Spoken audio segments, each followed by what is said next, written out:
Tax deduction at source, TDS. TDS আমি যোৱা বছৰ আমি চৰকাৰক আদায় দিছোঁ ৬৮ লাখ টকা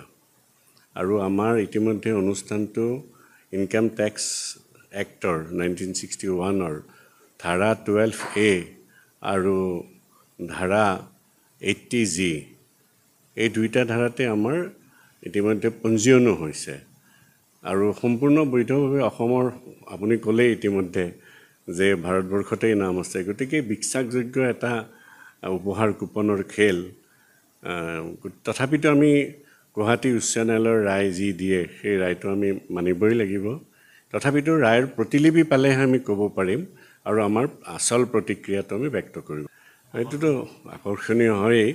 আৰু সেই আকৰ্ষণৰ কাৰণে স্বচ্ছতাৰ কাৰণে আৰু আমি ইয়াৰ পৰা যিখিনি আমাৰ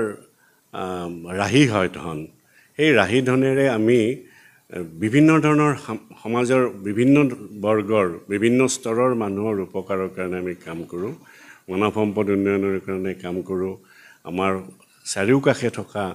নামঘৰ সত্ৰ মন্দিৰ এইবিলাকক আমি দিওঁ যোৱা বছৰেই আমি মানে এই বছৰ যোৱা বছৰৰ যিখিনি লাভ্যাংশ সেই লাভ্যাংশৰে আমি এই বছৰ ৩৭খন সত্ৰ নামঘৰ আৰু মন্দিৰলৈ আমি ৩৭ লাখ টকা আগবঢ়াইছোঁ তাৰ লাভ্যাংশৰ জৰিয়তে tax deduction at source TDS আমি যোৱা বছৰ আমি চৰকাৰক আদায় দিছোঁ ৬৮ লাখ টকা আৰু আমাৰ ইতিমধ্যে অনুষ্ঠানটো ইনকাম টেক্স এক্টৰ 1961 ধাৰা 12A আৰু ধাৰা 80G এই দুইটা ধাৰাতে আমাৰ ইতিমধ্যে পঞ্জীয়নো হৈছে আৰু সম্পূৰ্ণ বৈধভাৱে অসমৰ আপুনি ক'লে ইতিমধ্যে যে ভাৰতবৰ্ষতেই নাম আছে গতিকে বিশ্বাসযোগ্য এটা উপহাৰ কুপনৰ খেল তথাপিতো আমি গুৱাহাটী উচ্চ ন্যায়ালয়ৰ ৰায় যি দিয়ে সেই ৰায়টো আমি মানিবই লাগিব তথাপিতো ৰায়ৰ প্ৰতিলিপি পালেহে আমি ক'ব পাৰিম আৰু আমাৰ আচল প্ৰতিক্ৰিয়াটো আমি ব্যক্ত কৰিম এইটোতো আকৰ্ষণীয় হয়েই আৰু সেই আকৰ্ষণৰ কাৰণে স্বচ্ছতাৰ কাৰণে আৰু আমি ইয়াৰ পৰা যিখিনি আমাৰ ৰাহি হয় ধন এই ৰাহি ধনেৰে আমি বিভিন্ন ধৰণৰ সমাজৰ বিভিন্ন বৰ্গৰ বিভিন্ন স্তৰৰ মানুহৰ উপকাৰৰ কাৰণে আমি কাম কৰোঁ মানৱ সম্পদ উন্নয়নৰ কাৰণে কাম কৰোঁ